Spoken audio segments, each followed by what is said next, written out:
The SCP Foundation is responsible for containing some of the most dangerous forces in the world.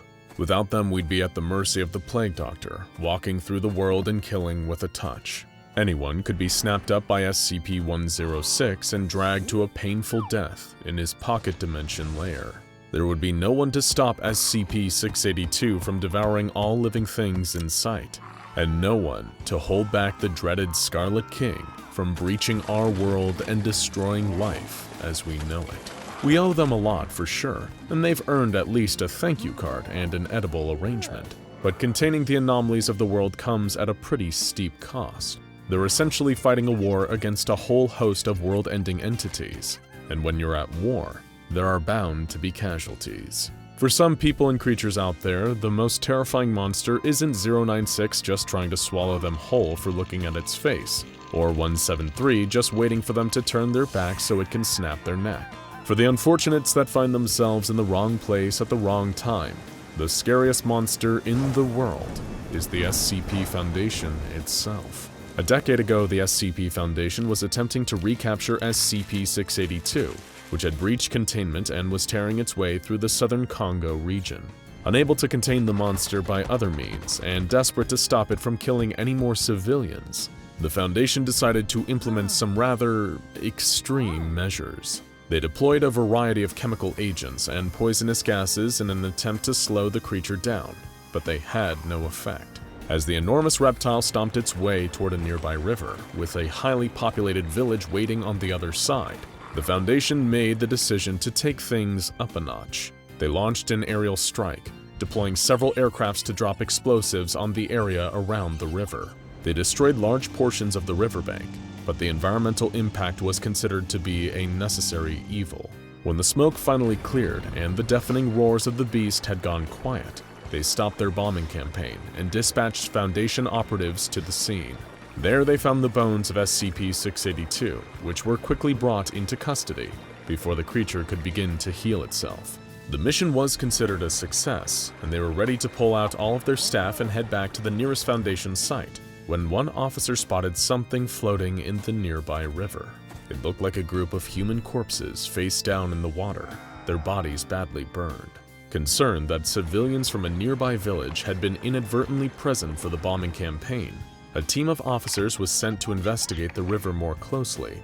What they found was not a group of dead humans, but something else entirely. They were, all along the riverbank and floating in the water, approximately 212 specimens of a previously unknown humanoid species. The bodies were clustered in groups of 3 to 5, appearing to belong to the same family unit or social group.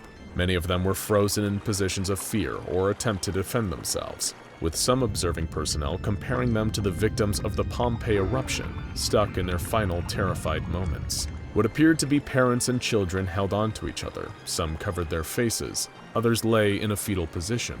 It seemed that they had known something was coming to kill them, but they did not have the time or the understanding necessary to escape it. Several of the bodies were removed from the river for autopsy and examination in order to understand more about this new, possibly already extinct species.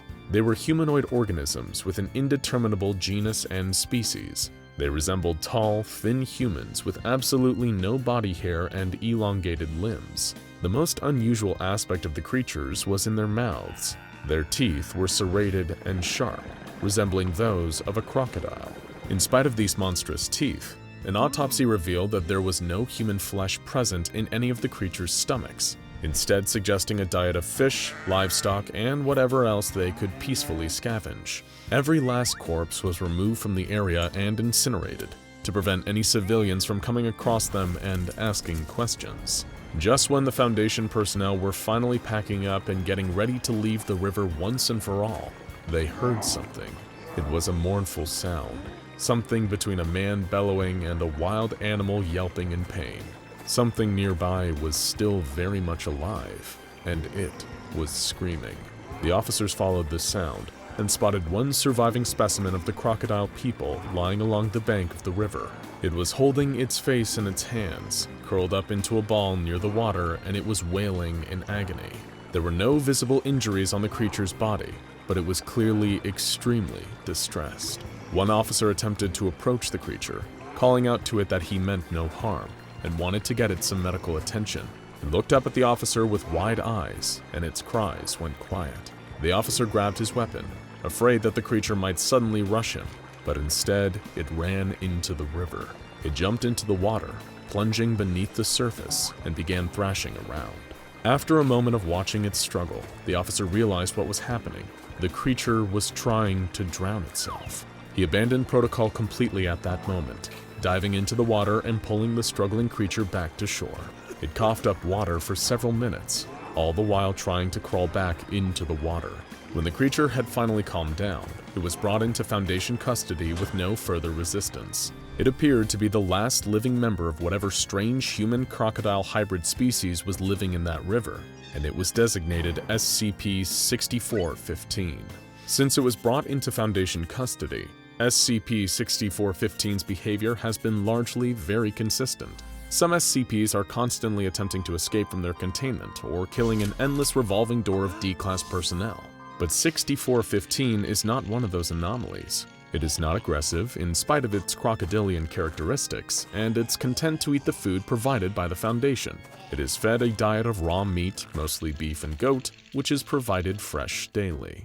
The Foundation was curious to see if the creature could be pushed to be aggressive if its circumstances were made a little less comfortable. They deprived it of food for several days, but it did not seem to notice or even care much aside from occasionally looking at the door to see if new food had come. They tried sleep deprivation next, blaring a loud siren sound over the speakers in the containment chamber anytime the creature was observed lying down or closing its eyes. It became listless and visibly exhausted, but did not act out violently at this either. After this testing, its ordinary feeding and sleep schedule was resumed. For the most part, all that SCP-6415 does is eat and sleep. There is, however, one notable exception. At random intervals, SCP-6415 will begin to cry, sobbing intensely and appearing to be in a state of overwhelming distress. Its cries are so loud that they can be heard from several halls away and have caused hearing damage in personnel in the room with it. There is no way to stop the creature from crying once it has started, though providing it with a hot cup of tea, a soft blanket, or a hug from a particularly brave and eager D-Class has caused it to cry a bit more quietly. Once it is finished crying after several hours of non-stop weeping, it will lie down on the ground and not cry anymore for weeks at a time. For a time, SCP-6415 was considered to be lacking human intelligence, and its containment procedures were changed to reflect that. It was held in the standard humanoid containment chamber in the light containment wing of Site-619, with soundproof walls. Because it displayed no threatening behavior, it was considered unnecessary to have any guards placed outside 6415's chamber. However, after Incident 6415-01, the Foundation's understanding of the creature changed dramatically. The incident occurred when several D-Class personnel were sent into 6415's containment chamber to feed it, and they found a harrowing sight. On the wall of the chamber, the entity had scratched a message with its fingernails. Its fingertips were bloodied and torn, its hands noticeably wounded from what must have been a great deal of effort.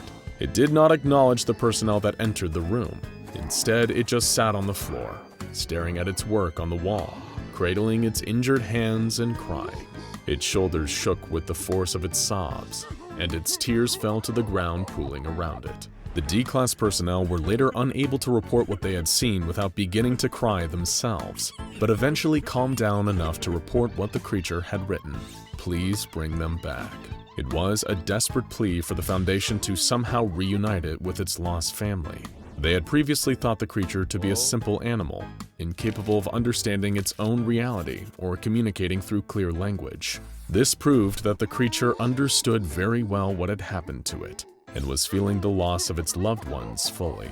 One D-Class officer noticed a scrap of paper, likely a piece of butcher paper from one of the creature's previous meals, with a picture drawn on it. It was a crude sketch, but its subject was easily recognizable. It was the southern Congo River where 6415 was first discovered, with 3 creatures splashing in the water.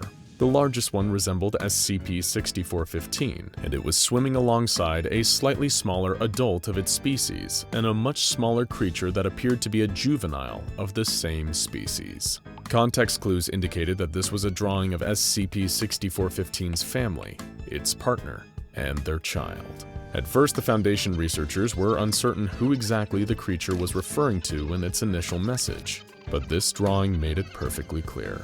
It wanted its family back. It is uncertain whether or not the creature is aware that its family is dead, but it clearly feels their absence just the same and believes the Foundation might have the power to end its suffering. Foundation personnel who were exposed to the details of the incident became inconsolable, falling into a deep bout of depression brought on by a sense of shame and responsibility. When counseling sessions proved ineffective, the emotionally affected staff were given amnestics to wipe their memory of the incident, and of 6415 altogether. One employee, Research Assistant Cheryl Cruz, attempted to release the creature from its containment, insisting that it deserved to roam free.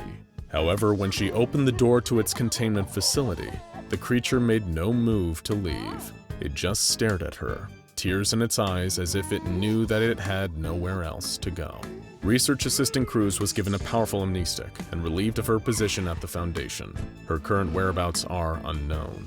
In order to prevent any more reckless behavior from sympathetic staff, the message scratched into the wall was painted over, and the sketch recovered from its chamber was destroyed. But even if the memories and evidence of the creature's pain are gone, anyone walking by its chamber can still hear it weeping. It is uncertain what the containment procedures for SCP-6415 will become. It is not simply an animal, and clearly understands language, though it appears to be incapable of speech. If it could talk, whatever it said would surely be heartbreaking. For now, the entity remains in its cell, serving as a grim reminder of the guilt that weighs on the Foundation's conscience. No matter what they do with 6415, they cannot take back what they did.